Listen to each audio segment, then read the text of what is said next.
Turkish drones real threat to enemies, UK Defence Chief.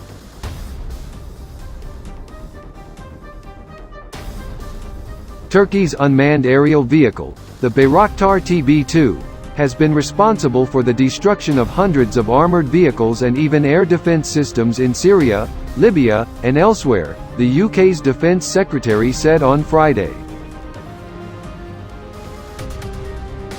The roots of these drones are born out of Turkish innovation, Ben Wallace said in a webinar organised by the Royal United Services Institute for Defence and Security Studies, RUSI, a British security think tank.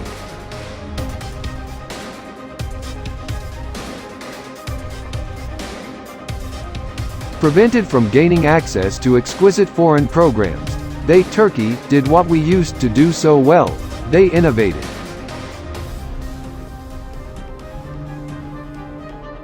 Wallace said the Turkish drone has the capability to present real challenges to the enemy.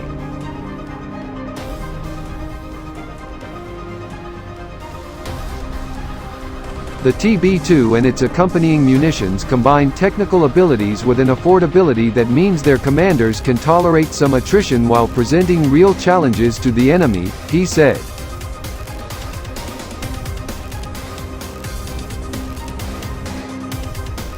Wallace also delved into the changing landscape of global conflicts and the threats faced by the UK today.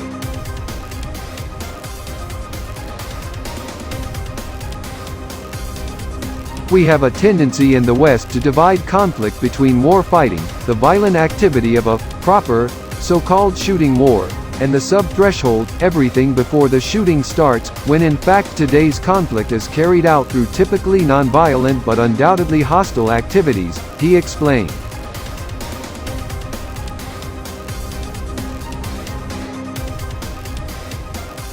This division might give comfort to our rule of law approach, but it drives a static war and peace disposition. This makes us deeply vulnerable to those that don't play by the same rules, especially below the threshold.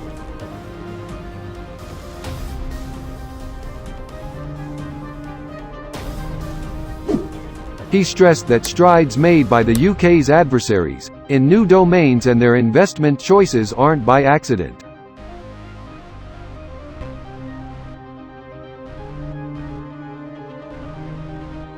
They are a result of a studied approach to our strengths and weaknesses. They are fluid, we are static. They use readiness, innovation and presence, while we remain entirely predictable in our processes and posture, the British official said.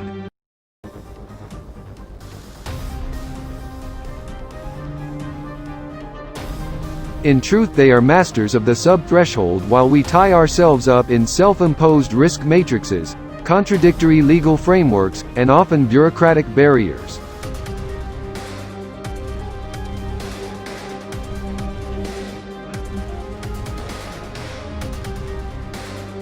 On evolving security threats in the world, Wallace said the use of cyber, organized crime, electronic warfare, proxy fighters and disinformation can be seen on every continent.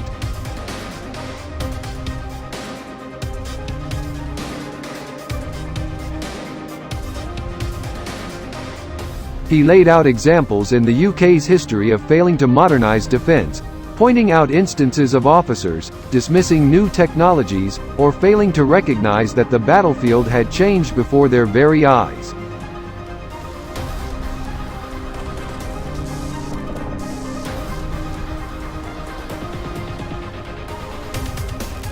In 1921, the First Lord of the Admiralty, Lord Lee, argued for the abolition of the submarine. Many will be familiar with the reported quotes of Field Marshal Douglas Haig, who argued that the value of the horse would be as great as ever, he said.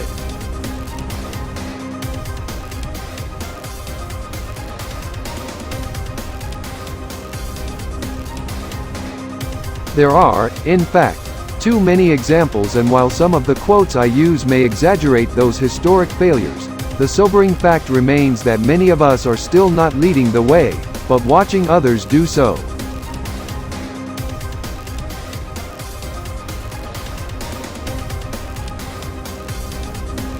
Emphasizing the need for the UK to review its approach to defence, Wallace warned, "The threat has moved, and we must move with it."